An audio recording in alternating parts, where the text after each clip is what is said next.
Good morning, everybody. We're here. I think we're a little late. I apologize. Happy Saturday. We got our good friend Dannielle Goss here today on Drink Up Live. Hello, Dannielle. We're so excited that you join Adam, my co-host here on Drink Up, and we're looking forward to learning about you, your journey, and you're talking about the 30 days of dry January, so we can certainly talk about that. But I'd love you to want to introduce yourself, tell a little bit about yourself, who you are, and what it is you're trying to accomplish in the NA space. So, welcome, Dannielle. Thank you. Thanks for having me, and good to see you, Sam and Adam.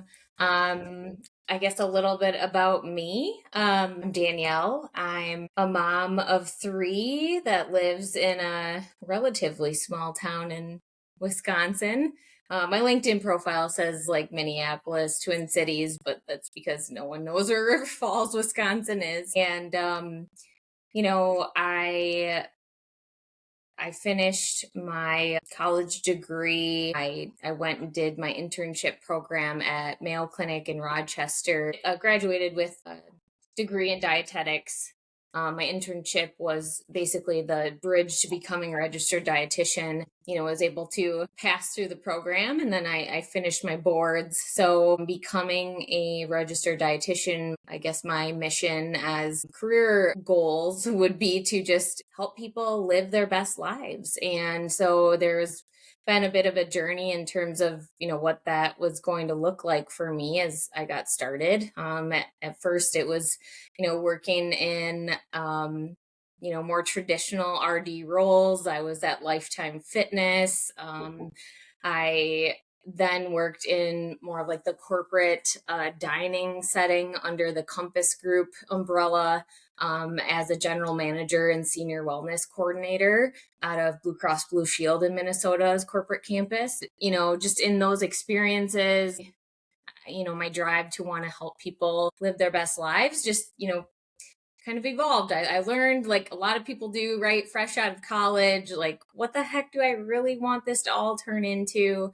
And, I've always just had that entrepreneurial spirit of wanting to do something on my own. And so as I was in that corporate dietitian role, I started a wellness consulting business called Driven Wellness back in 2016, I believe. Tried that out, basically doing it after I got done with work for about 6 months, right? Like, what's this all about? Would finish my job, go over to another employer's, do, wellness coaching sessions, like fun health things, cooking events, etc. I did it for 6 months and I was like, I'm gonna go all in. This is what I want to do. So I left that job.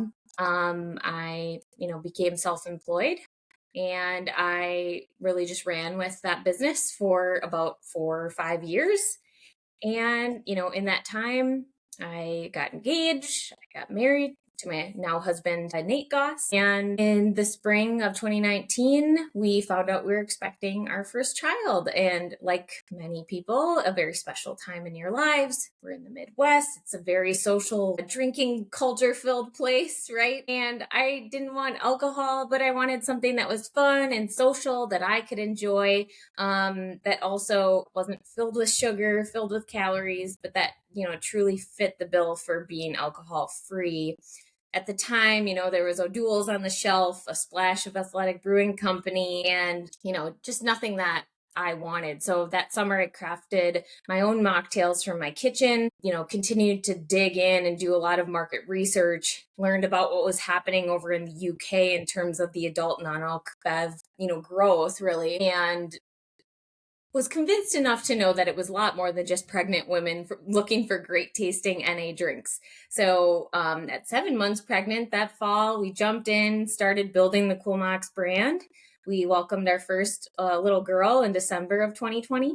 There's a trend, by the way, because you have three kids and you started this journey, pregnant, and then I mean, a nutritionist, Lifetime, Mayo Clinic. Yeah, I'm pregnant now, and I want to get something for. So there's something there. I think you've shared it. So there are pregnant women looking for an alternative, right? Is that there's a little bit of that or not? Yeah. I mean, that is the genesis of the story, right? But ultimately, what was convincing and like the threshold for us to say this is like something we're going to bet on and go all in on is that it was so much more. We looked at my initial pitch decks, all the research and data backing up why we were doing what we were doing was looking at the like growth statements of NA beverage across all the big conglomerates in the industry, right? Everybody from AB InBev to Heineken, they all had a goal of growing their NA portfolios. And that combined with what we were seeing happen over in the UK, it just, it was a no-brainer, right? And for us, it was convincing enough, like I said, to jump in and I guess, or be crazy enough to do it while I, was in my third trimester of my pregnancy. Jumped into this industry, and can you share the story, like how you got started, like who you contacted, who gave you information? I think I know one of the individuals. And then also, I mean, probably a question Adam probably talk about, like, you shared with me how you kind of piece this whole thing together. Like you learned the whole from soup to nuts, operations all the way through sales, the whole bit. You literally knew how to test it, build it. And I believe you're in the scaling phase now of your company, but can you just kind of share, like, how did, like, so yeah, I know you went out there and built it, but who helped you? Yeah, I mean, the short answer is so many people, so many vendor partners, strategic connections. I learn something new every day, still being, over 5 years into building this brand. And for us to really dilute it into the simplest, like, what was the first switch was my husband and I were at our family cabin and we had gotten to this conclusion of we need to like take the first step. So he went to work and I went to work on my laptop and was like, what do I need to do? And I set up a meeting with BevSource, which Adam and I do have a synergy there with BevSource. And that was a very important initial partnership for us in our business, for us to be able to get the brand not only built, but off the ground in terms of the liquid in the can and bringing the brand to life. Because as you said, Sam, I mean, yes, I know a lot today. I know every single piece of our operations, but that when you have zero experience in this industry, that is, it is a lot, right? So there is a reason why these, amazing organizations exist. I think that, your perspective on all of that changes as you grow as a business. And, that's really how we got started. Yeah, I bring your name up when I talk to founders and they're starting. I'm like, you should call Dannielle. I hope that's okay. As long as it doesn't go through my spam filter, like we were talking about earlier. You should call Dannielle because she knows what she's doing. If you're serious about it, because I think it's interesting. I was talking to someone the other day in the cannabis industry in the NA space. It seems like all the founders in this particular space really genuinely want to help one another.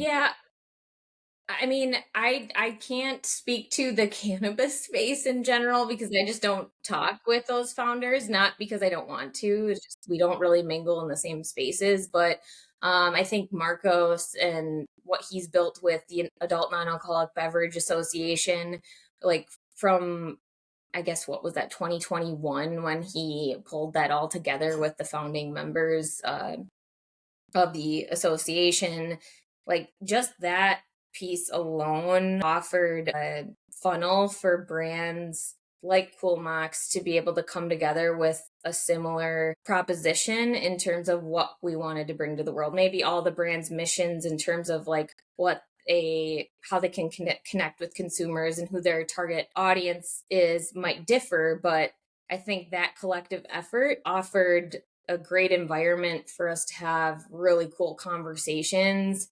Like, if I could give one quick example, and I think you're exactly right, like everybody is like a raising tides type of scenario, helping each other out. But I was lucky enough to get into a pitch competition at the California CGA Strategic Conference, and Pauline from Mocktail Club was also in that event. And it like came down to the like nitty gritty of pitching, and we were just about to do it. Pauline, we're going head to head. Yeah. But at the same time, they were like, okay, well, it would probably be nice if you had someone helping you pour the beverages for the judges, and we looked at each other and we are like, well, we can do this for each other, you know? And it was just, it's little things like that, everything from that to trade shows, covering each other's booths. I mean, yes, at the end of the day, we're all putting number one first. If someone tells you they're not, like, they're just lying to you, because we all have a business to grow. We're putting number one first. But I think collectively, we all have a goal, and maybe there's a small percentage that feels differently, but we want to, at Kul Mocks specifically, help everyone feel part of that social drinking experience. That's our mission to our core. Being a part of that adult beverage ecosystem as a non-alcoholic beverage offering is, I think what a lot of us Yeah. non-alcoholic brands I had the privilege of meeting Marco too. So my friend Megan Costner Anderson, a dear friend, and she was kind enough to get me to, I think it was when you were on the call. It was like a Nick IQ call or something, and I participated. And so definitely those of you out there, if you're not part of that organization, you should be. That's a good place to start. Heck, I was watching TV one night and the guy was on TED Talk. Do you know he's on TED Talk? That Marco gave a TED I'm Talk? not surprised. He has a solid track record beyond just the ANBA. Right, right. But this is not about him. I obviously go off on tangents the whole bit. Can you bring your product up, or do you have anything you want to share? You can share the screen to her to share, a little bit about Kul Mocks, what it is, Yeah. where can you get it, the whole bit, or just talk about it a little bit. Sure. I mean, I'm happy to bring up some slides, but Yeah, let's just talk about it here because it's yeah. simple and easy. So here's an example of one of our products. It's a little bit shiny there, but our brand is Kul Mocks Craft Mocktails. We are a ready-to-drink craft mocktail brand infused with spirit notes to give that classic cocktail experience. Our blackberry lime mojito that I'm holding here has rum flavor infusion with garden fresh mint, lime, and in our recent innovation, we added coconut water to all of our recipes. So really, it's brought now of our line of all 6 craft mocktails down to 3 grams of sugar and only 20 to 25 Why calories. coconut water? The health benefit of it, or the electrolytes, or what's going on there? Yeah, there are a few reasons that really drove that. So if you think about when our brand launched, it was in 2020. Like I said before, the category was practically existing. And at that time, our focus was still very much better for you. But the mocktails that were on bar menus or, not on them and just served to you were 50 grams of sugar, like total sugar bombs, 300 calories. Nobody wants that. So for us in our market research at the time, having full flavor, 10 grams or less of sugar, 50 calories or less, those were the parameters we set. And we're really bullish on sticking in that category because our core customer was someone who, was very wellness focused. And, as the category has grown, and as we've matured as a brand, we've had the opportunity to talk with our customers more, hear their feedback, and really focus on betterment in a number of ways, from the liquid in the can to the packaging and design. So when it comes to the coconut water edition, a lot of that is fueled by, it gave us the ability to pull back the amount of cane sugar we used, but still allowing that full flavor sweetness in our beverages. So when we added the coconut water, we pulled back our cane sugar. Now we only have 3 grams of sugar in our beverages because of that. And then also because most of our consumers still drink alcohol, or they just, care about their health and well-being, having that nice electrolyte coconut water piece of it, whether they're, pacing themselves zebra Are they stripe. playing with so is Kul Mocks? Are people putting alcohol in Kul Mocks? Are you behaving as a mixer and a product, or what's your? That's a Is good that question. We don't market it that way. They're made to be, enjoyed straight from the can or over ice, but we are a Wisconsin-based brand. That question is not unfamiliar to us, and we've tried it ourselves. And I think it was actually a really important piece to the formulation in all of our recipes is, can we make sure it still tastes great if you add a shot of rum to the mojito? Because some people are having an alcoholic beverage and then a non-alc. So there is that flexibility, but we've learned that our customer is at, we got to give them credit. people are smart. They'll add it if they want. And if they pick up a 4-pack, they can have that flexibility. If Man, for a diabetic, by the way, because my wife has diabetes too, right? So for a diabetic, and then also insulin levels can spike, right, depending what you drink or eat. This is a great alternative based on the sugar levels, calorie count. When I'm missing, yeah, I mean it's crazy, right? It's an alternative for them, correct? Low sugar, low yeah. calorie for folks. Yeah, it's definitely for us is in our brand journey. It's the best option we put on the market yet. I see Adam's grinning. I'm sure he has plenty of He's the thoughts thinker. on There's it. questions coming, by the way. So he stares, like, and his eyes go up, and he's thinking, like, okay, what's the next question? Well, so two things before I ask it, because you're right, I do, but I remember, was it Tyler Goodrich, Danielle?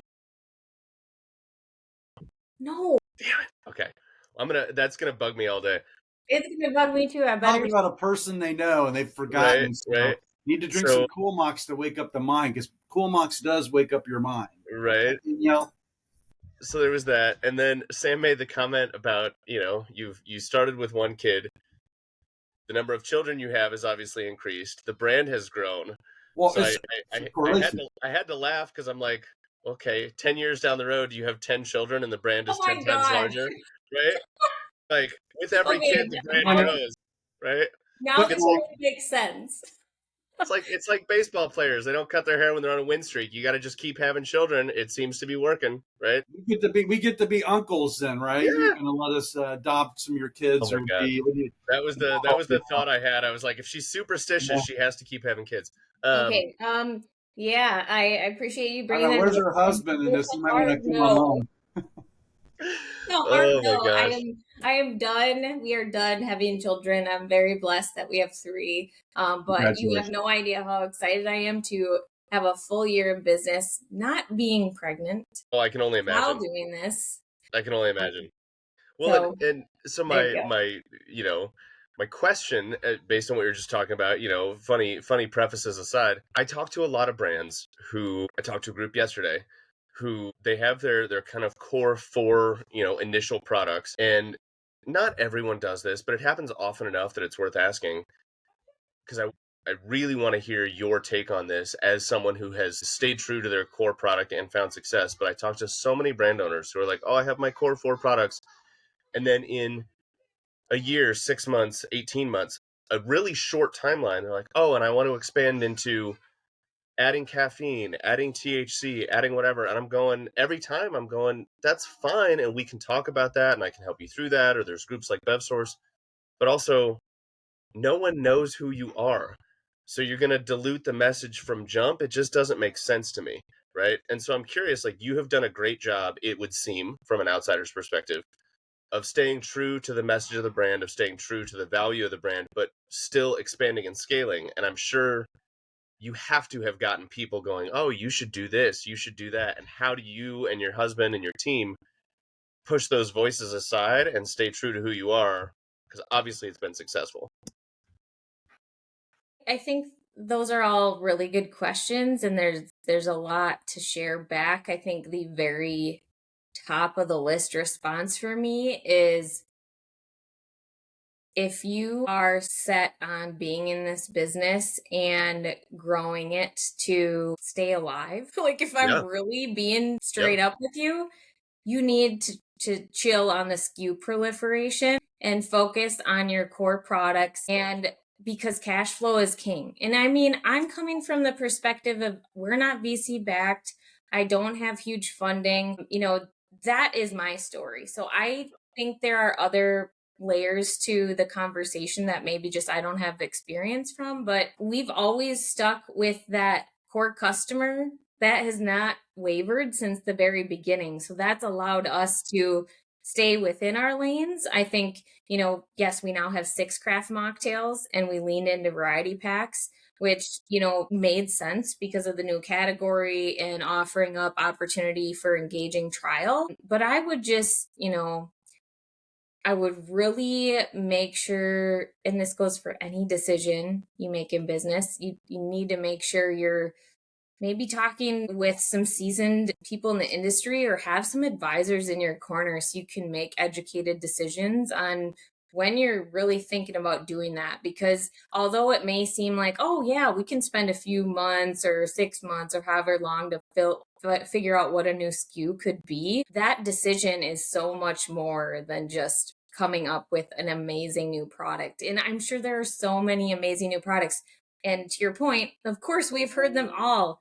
Imagine the amount of mocktails that we could crush out into our portfolio of of Kul Mocks. I see that, there's opportunity for that down the road, but yeah, you've got to learn the data too, like what's selling, what are your home run products, and there's just a lot more to that. But the financial piece stands out to me more than anything in that. I lived it, as you know, and I won't say the name out of respect, but I was with a brand, an NA beer, and great story, great taglines, as you know, Dannielle.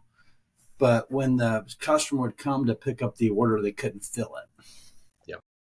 Well, I think that's, and this leads me to question B, which, you gave me a great lead in for, Dannielle,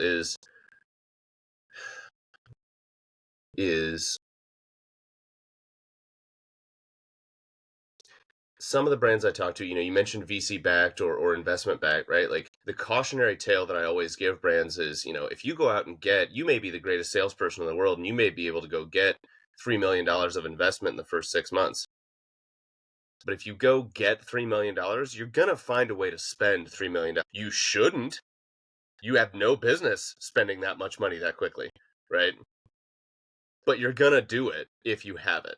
Right. Whereas if you stay, I've got a gentleman I'm working with now whose initial kind of friends and family round, he was able to drum up like $100,000. And I'm thinking, perfect. That's great. Be creative with that and you will go immensely farther. So I'm curious for you, the question that comes from that is, and Sam asked kind of where you started. And obviously there's the BevSource piece, but kind of, and I know it's a long answer, so shorten it as needed. But if you wouldn't mind talking us through, how were you able to be kind of iterative and start small and kind of grow incrementally from there? Meaning, for example, things like, how big was your first run? How long was it from the first run to the second run? Things like that people think, oh, I have to be producing monthly. No, you don't. Right? Hey, can I answer one thing, though? Because I have to share a story when I met Dannielle. And Dannielle, you'll appreciate this. We were talking about this last night. The first time I met Dannielle, we were doing a virtual call, right? And she asked me a question. Because I'm like, wow, this is blowing up, this huge brand. And I don't know, has this been almost 2 years? It's been a while, but I've known you for at least 24 months or so. But anyway, she goes, how many people do you think I have on my team? And there's like this little grin. I said, 20. She goes, 1. So that's one thing I think she's been very well, that she built this business, right? That she didn't spend all that cash. So she was very frugal about how she approached it. I'm sorry, Dannielle, I'm answering some of your questions, but that's not about the operations. But that enabled you to do a lot more. Is that correct? Because I was really impressed with that. Because so many people end up hiring a CEO, CFO. They hire all these people and all their cash is gone overnight. Yeah, I think the answer is probably it depends, and that it's situational. For us in our situation, Adam, you were talking about like the frequency and production runs and like what those expectations need to be. I think the pivotal point in our business, and this is part of, I guess, you start to learn, you get in the thick of it and you're like, okay, wow, right? Like constantly learning all the time. But the biggest, I guess, pivot and best part of our journey, like really taking off, like, and we have never moved backwards in our business. So that's great. And I'm congratulations. Happy. That's awesome. Absolutely. Congratulations. Yeah. But because of making the right connections, finding the right advisors, and ultimately there were a number of steps that happened. Like, it's this network of advisors and people that I was able, to meet along the way. Now, one of our investors who happens to be on our board, her name is Tara Johnson. She was the founder of Tara's Way. She is incredible, just brings this incredible knowledge into understanding your numbers and building out pro formas and really dialing in your cost of goods. Sure. And I mean all of this with the best intentions to each vendor partner and person we've worked with along the way, because I think there's a time and place for each of those. For us, as we got started with BevSource, we couldn't, like, I didn't know any of those things to start with. So I'm very grateful that we had them during that time we got started, right, with the business.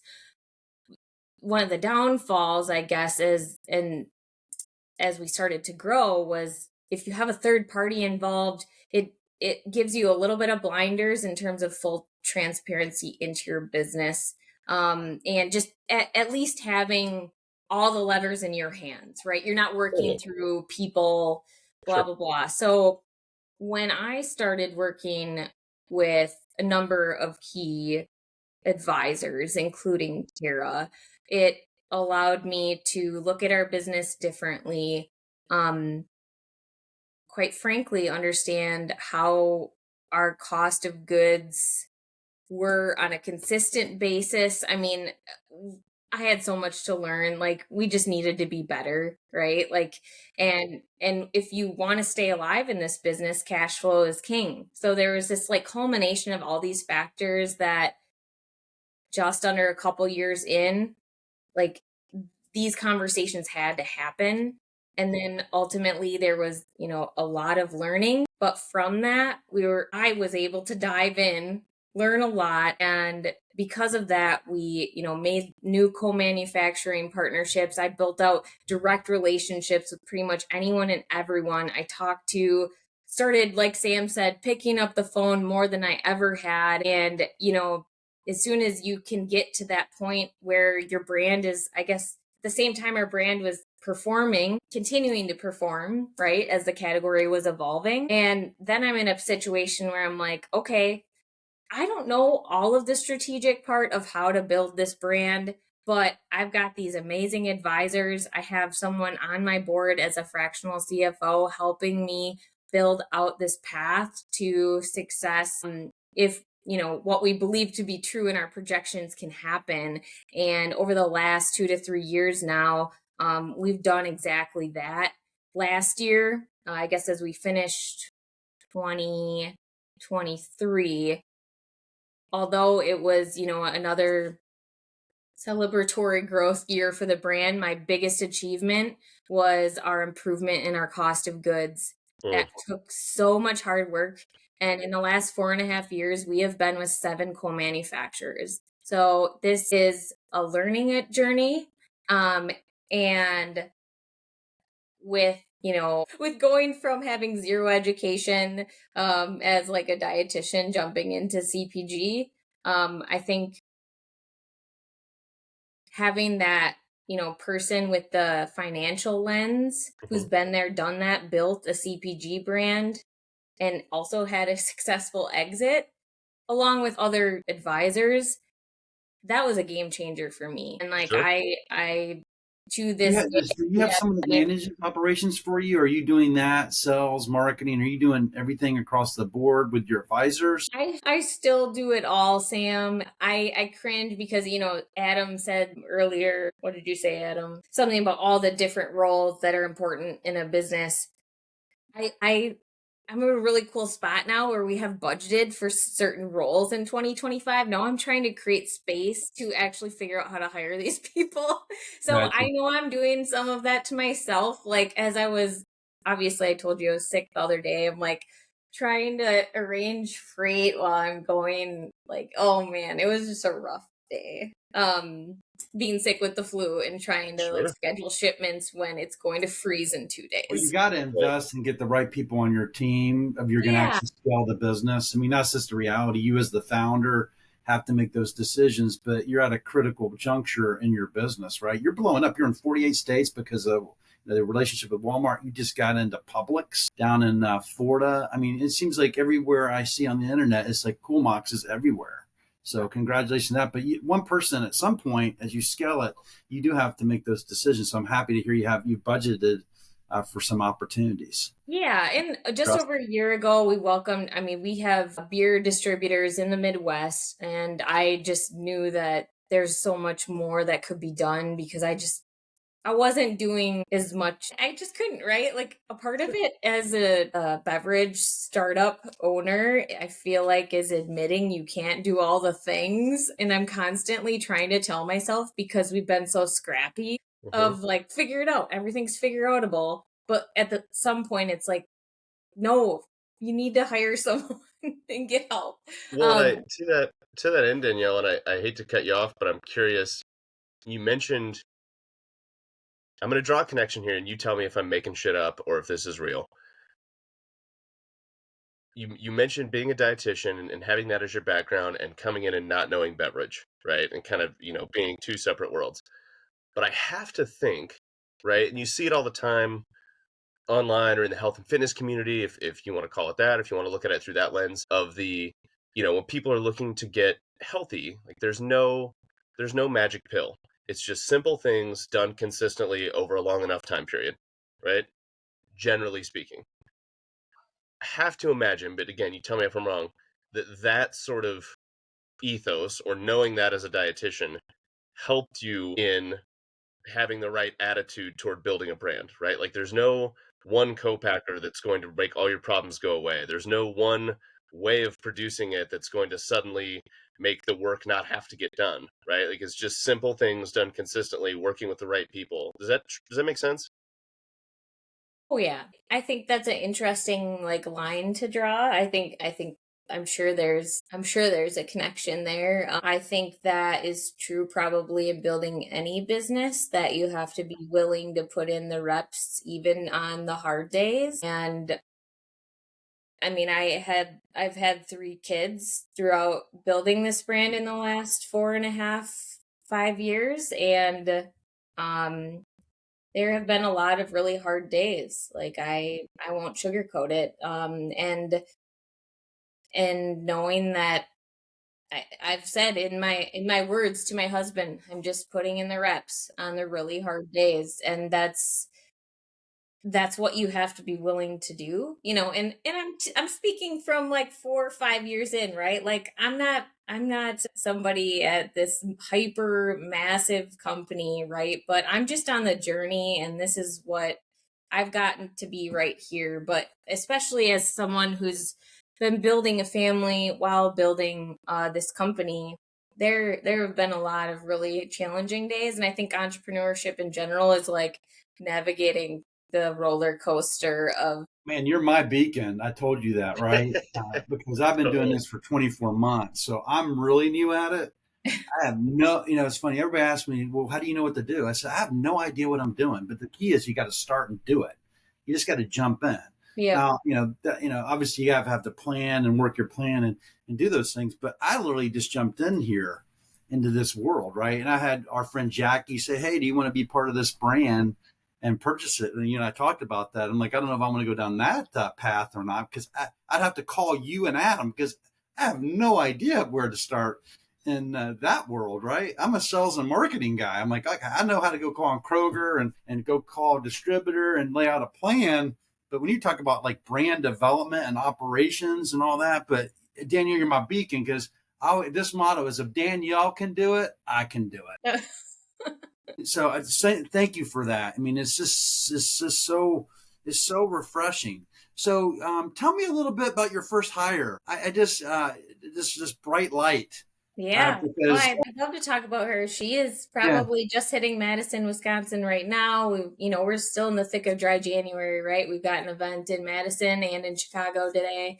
Um, I ironically I posted a Midwest market manager position on LinkedIn. In 2 days, I had over 200 applicants. And then on the third day, I met Jenny in Vegas.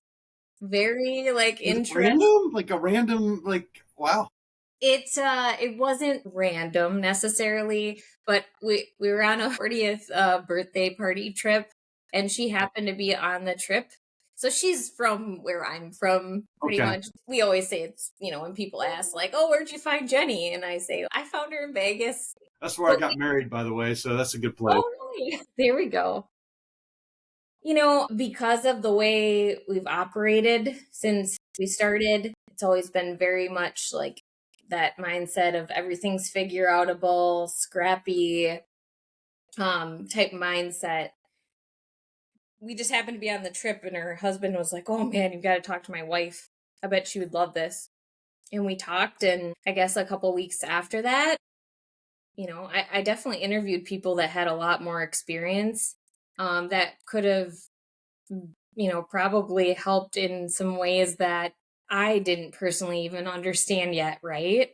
And it just seemed right. I was wanting to hire someone because I was going to be going through I was pregnant again for the third time. I'm like, I need help.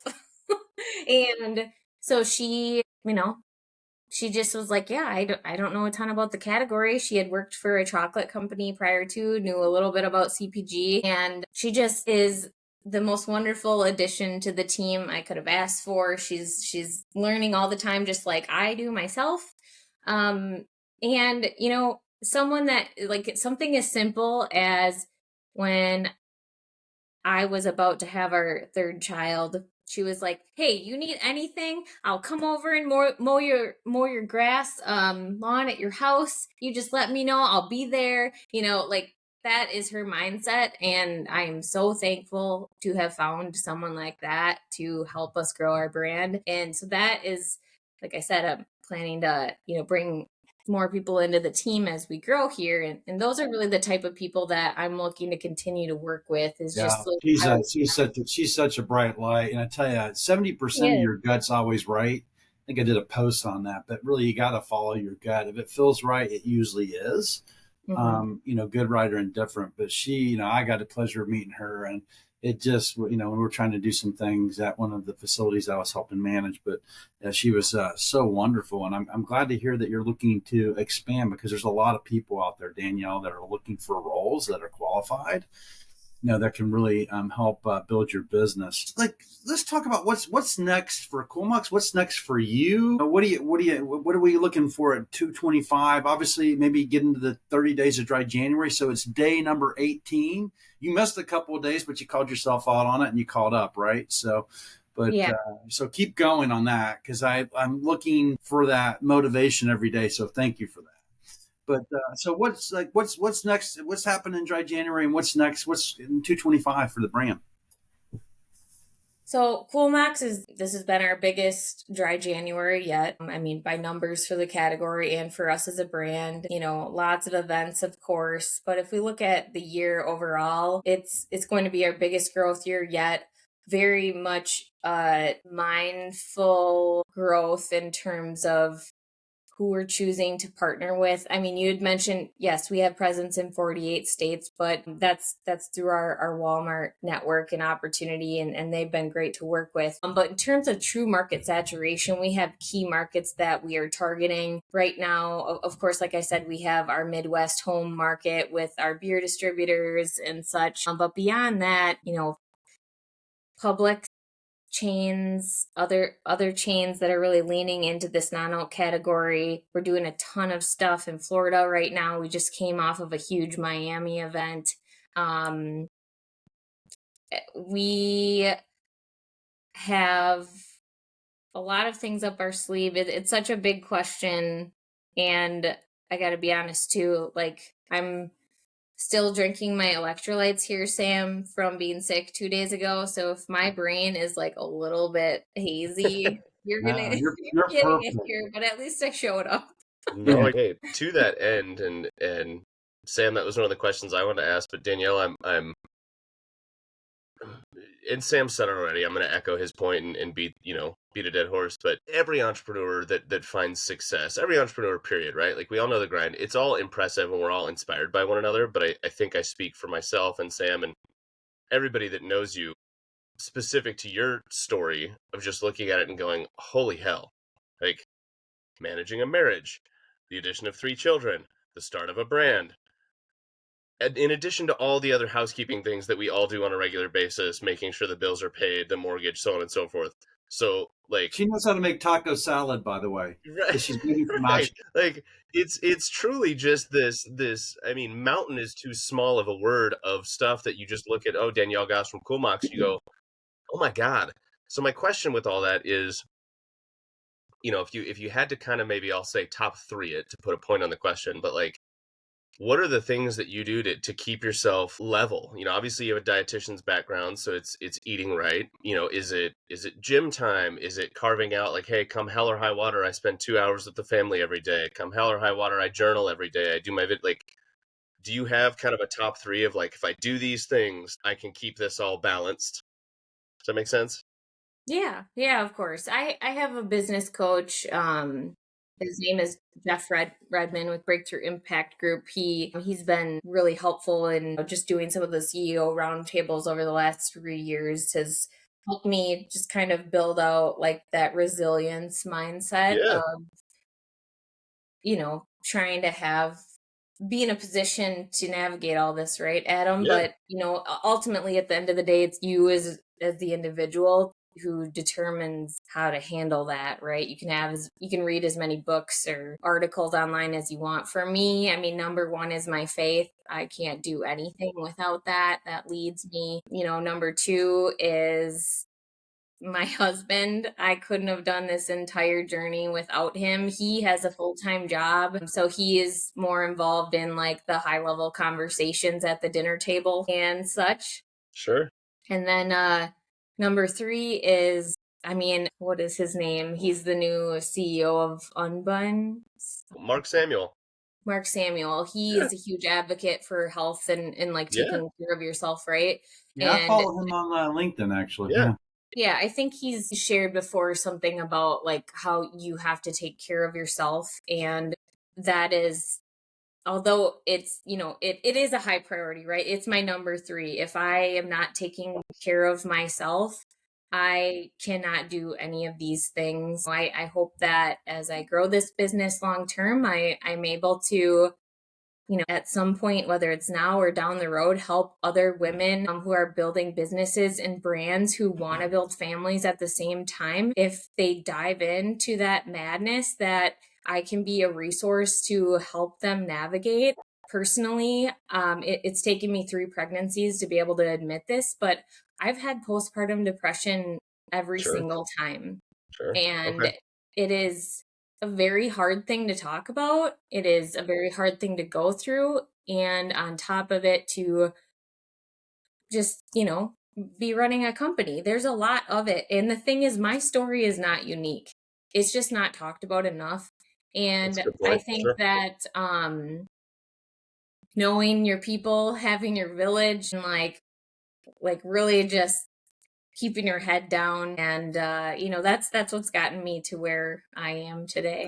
That's so wonderful that That is so cool. your purpose, you said this to me the other day, is you really want to help women that want to get in, start a business. And then the rawness of being so authentic about where you're at is really appreciative, because there's so many people that aren't real, that they're not willing to talk about it. So thank you for willing to talk about it, because people are going to gravitate to you, Dannielle, because they could use someone like you just to have a conversation.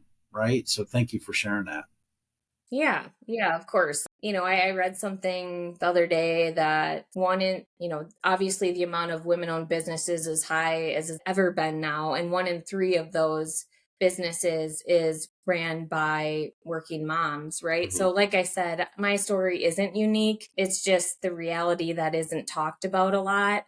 But yeah, it is hard, but that doesn't mean that we can't do great things. I have post-its and like fun words, sayings all over my office of you can do it all, you just can't do it all at once, from, the classic nobody cares, work harder, right? So you just got to find your grind, what Sure. gets you going, Sure.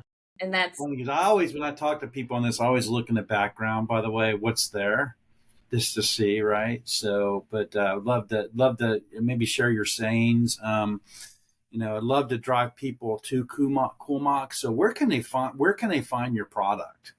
Where can they find it? I think you can find it online, right? You're on Amazon, right? yeah. Yep. So you can find Kul Mocks on Amazon. You can find us at kulmocks.com. We have a store locator. We are in retail across the country, but like key retailers include Publix, Walmart, Mom's on the East Coast, Giant Food on the East Coast, Stater Brothers in California. In the Midwest, we're in a number of chains, everything from some of the Hy-Vees to Festival Foods, Woodman's. Where do you find your brand? Now, when you go into Woodman's or, is it in a NA section or even the spirit section? Like if I'm going to walk in a store, where do I find you? Like, where do I go look? Yeah. The other one is Total Wine, of course. You can't. Are you Total Wine nationwide too? That's a work in progress. No, not yet. Okay. But we're working on that. Well, hopefully the Total people are watching this. You need to bring in Kul Mocks nationwide. Yeah, well, we gotta it's the keep hot bringing the brand. heat and the muscle behind the sampling, so we're working on that. But the places where you can find us, a little bit dependent on the retailer. So at a place like Total Wine, you're gonna go right to that like non-alcoholic beverage set that has everything from the beers, mocktails, wines, etc. If you're walking into, say, like a Hy-Vee, for example, you would go into the liquor store and they have a better for you section that has a whole bunch of options that are So it's better for you. Yeah, Yep. And this yeah. is an evolving conversation, right? Like we're in thick of reset season. Like the last 5 years have been people like me, Dannielle, working with category buyers, trying to figure out what the heck to do as they like change their stores, and people like me offer great products, right? So it's not a one size fits all, but what I will say is it's everything from having like a full on built out non-alc set in a liquor store combined with maybe a cold box if you're lucky with NA beers.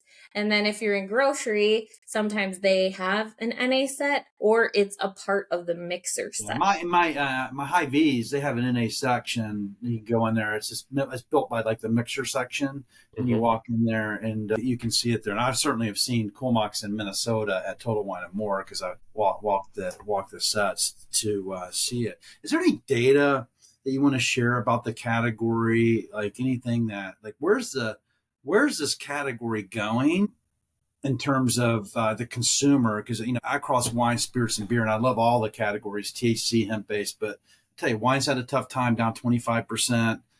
Spirits is relatively like down about 5%. Just rough numbers here. So if anybody wants to call me out, please do. But this whole category is just like spiking. I saw that it's not going to change, and this whole designated driver is going to determine the trip. Like, what are you seeing? What's the data telling you?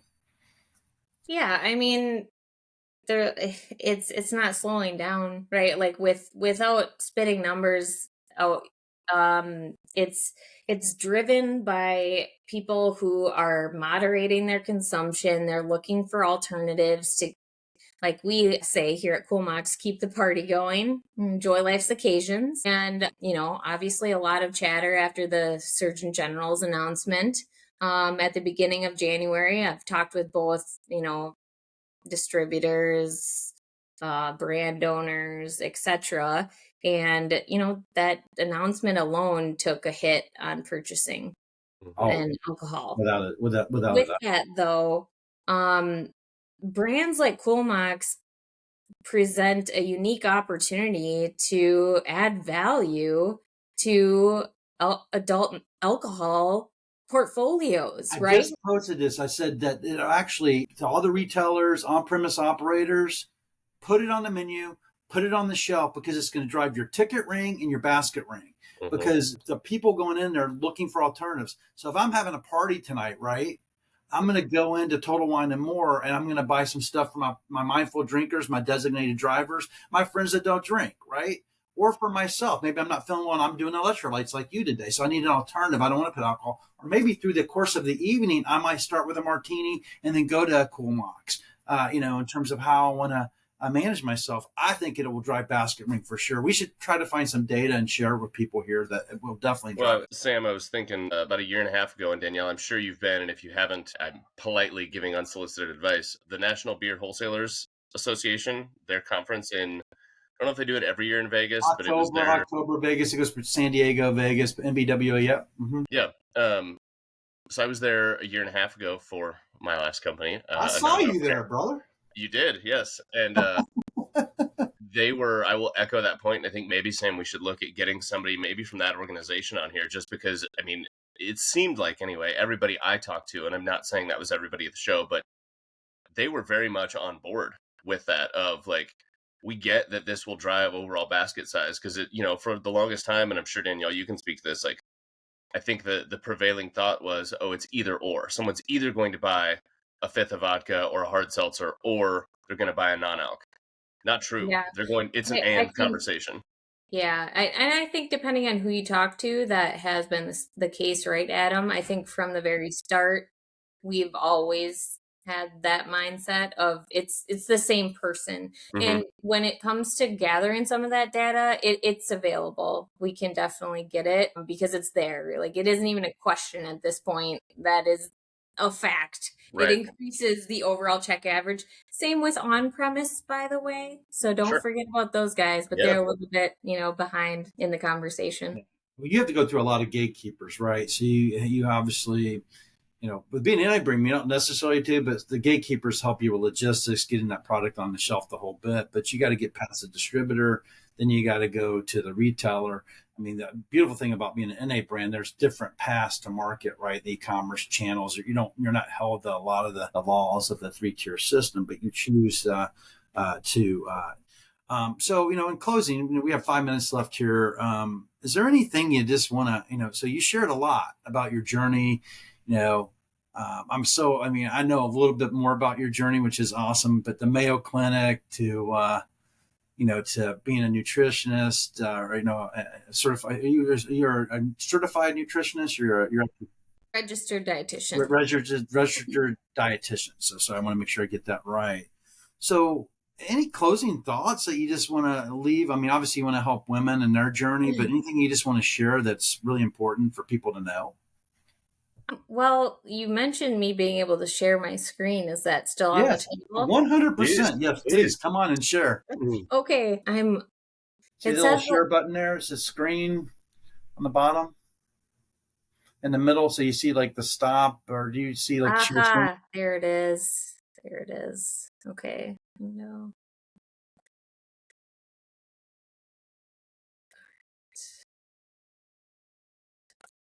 So Great. everybody can get the full picture of what we're up to, let me know when you can see this full screen here. Yeah, we got you.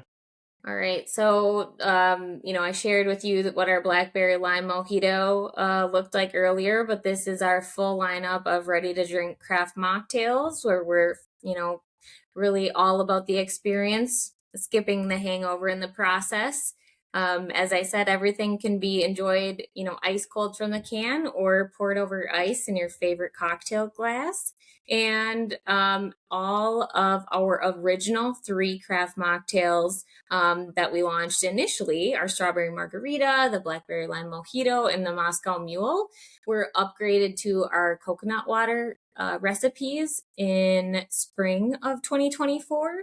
And in our upcoming February production, our gin and tonic, the peach hibiscus cider, and the classic margarita will all be transitioning to our coconut water recipes as well. So, again, like I said earlier, cash flow is king. Some of these changes, you can't just flip on all at once. And for us, that was the right strategy to take. So we're pretty pumped to be entering then like the coming spring season with, the whole lineup of this better for you offering with Kul Mocks. That's so awesome. So you're a bit of a celebrity too, by the way. Are you going to be on ABC, CBS, any upcoming engagements? Because they talk about dry January. You out there on the circuit talking about dry January? Anybody anything coming up? I mean, right now I met with a number of news stations, especially locally here in the Midwest. But like I said, I try to be scrappy as heck. And you know what, with my LinkedIn efforts and not a huge marketing budget, I'll do whatever it takes. So if people want to chat with me, my door is always open. As long as, I don't have a sick kid like yesterday. That was a little extra challenging, but so I gotta ask. So I'm looking at your shelf behind you. You pulled the is that a 4-pack or 6-pack? 4-packs? This is a 4-pack. So you come in 4-packs. What are the gold medals? I see gold medals up above on the top shelf. Sure. So those are when we did some competitions with the Proof Awards in Vegas. Okay. We did those for about 3 years straight, and then kind of pumped the brakes on doing competitions for certain reasons. But we obviously are very proud that people have liked them a lot. Well, I noticed the gold medals. Adam, any questions or thoughts in closing yourself, brother? Thank you. No, just a couple. Hey, Dannielle, thank you so much for your time. We both know you're busy, and we can't tell you enough how much we appreciate you being on. Also, thank you for being vulnerable. As somebody who doesn't have kids myself, but obviously I know mothers and husbands and sisters and people that are, whether they're starting their own business or not, raising children comes with all the things. And so thank you for being vulnerable and sharing your experience. To that end, again, no knock to the folks like myself who don't have children, but specific to, I think of my sister-in-law. She's a chemist with the FDA, and clearly they're having a moment right now with all the work they're doing, Yeah. both in food and beverage and other things. She's also got 2 kids who have been home from school because of weather and sickness, and a working husband. It'd be fun to have her on. Yeah. Long story short, thank you for everything you've shared. And I think for anybody out there who's, as Dannielle pointed out, maybe juggling just as many things, but whose story isn't being shared, we would love for this to be a platform. So if you're hearing us and you're interested, please reach out. We'd love to have you on and share more stories like Dannielle's. And Oh, that's what I got. 100%. Thank you again, Dannielle. Thank you, everybody, for joining Drink Up this morning. I know everybody's Saturdays and weekends are really precious. So for those of you that took the time to stop by and say hello, great. This will actually be rebroadcasted on Drink Up, our actual podcast, and played against all social media channels. So thank you again, Dannielle, and happy Saturday. And that is a wrap.